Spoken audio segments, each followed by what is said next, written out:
खरं म्हणजे प्रकल्पग्रस्तांचं आपण महामंडळ देखील काढलंय। आता त्या महामंडळाला मोठं भाग भांडवल देऊन प्रकल्पग्रस्तांच्या मुलांना त्या ठिकाणी उद्योगधंद्याकरता कर्ज कसं देता येईल बिनव्याजी, अशा प्रकारचा आमचा प्रयत्न आहे की त्यातनं तेही कशा प्रकारे आपल्या पायावर उभे राहू शकतील। एक अजून मुद्दा आपण मांडलेला आहे की 5%ची अट ही 15%पर्यंत न्यावी। मी जरूर आपल्याला सांगतो, मी पडताळून पाहिल। आज मला त्याची कायदेशीर बाजू माहित नाही, त्यामुळे मला घोषणा करता येत नाही, पण हे जे काही वाढवता येणं शक्य असेल ते आपण वाढवण्याचा प्रयत्न करू। कारण खरंच आहे की इतक्या मोठ्या प्रमाणात प्रकल्पग्रस्तांची यादी वाढतीये आणि त्या संदर्भात आपल्याला त्यांना कुठेतरी काम देणं हे अत्यंत महत्वाचं आहे। मध्यंतरी आमच्या संजीवभाऊ कुटेंनी देखील काही प्रकल्पग्रस्तांना कशा प्रकारे आपण ऍडजस्ट करू शकू आणि जास्तीत जास्त नोकरीमध्ये कसं सामावून घेऊ शकू या संदर्भात काही विषय माझ्याकडे मांडले होते। त्याही संदर्भातला आमचा अभ्यास चाललेला आहे। मी आज या निमित्ताने आपल्याला एवढंच सांगतो, शेतकरी असतील किंवा प्रकल्पग्रस्त असतील, आज तर आम्ही जमिनी ऍक्वायर तर आपल्याला कराव्या लागतात, कधी सिंचनाकरता कराव्या लागतात, कधी रस्त्याकरता कराव्या लागतात, पण मी मुख्यमंत्री असताना कायदाच असा केला आहे की कुठलंही सरकार आलं तरी आता कमी पैशामध्ये ऍक्विजिशन करूच शकत नाही, त्याला योग्य मोबदला हा द्यावाच लागेल।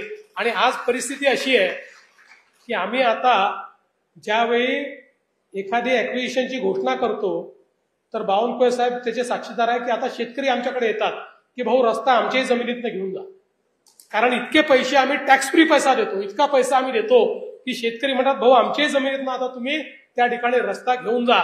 दोनच गोष्टी या निमित्ताने सांगणार आहे। अनेक वेळा माझ्या लक्षात येतं की आम्ही ऍक्विजिशनची घोषणा केली, शेतकऱ्यांचं बिचाऱ्यांचं लक्ष नसतं आणि कोणीतरी धन्ना सेठ येतो आणि त्या शेतकऱ्यांकडनं जमिनी विकत घेतो आणि त्यानंतर 4 पट 5 पट पैसे तेही टॅक्स फ्री तो त्या जमिनीवर कमवतो। त्यामुळे लक्षात असू द्या, ज्या ठिकाणी ऍक्विजिशन आहे त्या ठिकाणी कृपया जमिनी विकू नका। जमिनी विकण्याचं आणि कोणी घेत असेल तर एकदा पता करून घ्या की अचानक एवढी जमीन हा घेण्याकरता का आलेला आहे।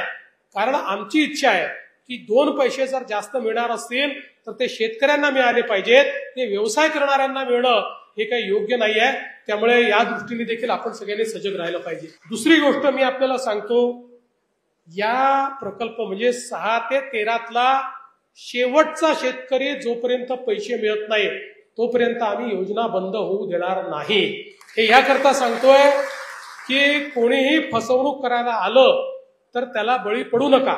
आता याच्यामध्ये वेगवेगळ्या काळात पैसे का मिळतात, कारण त्या प्रकल्पाला ते पैसे आम्हाला द्यावे लागतात आणि मग त्यांच्या खात्यातनं तुमच्या खात्यामध्ये ते वर्ग होतात।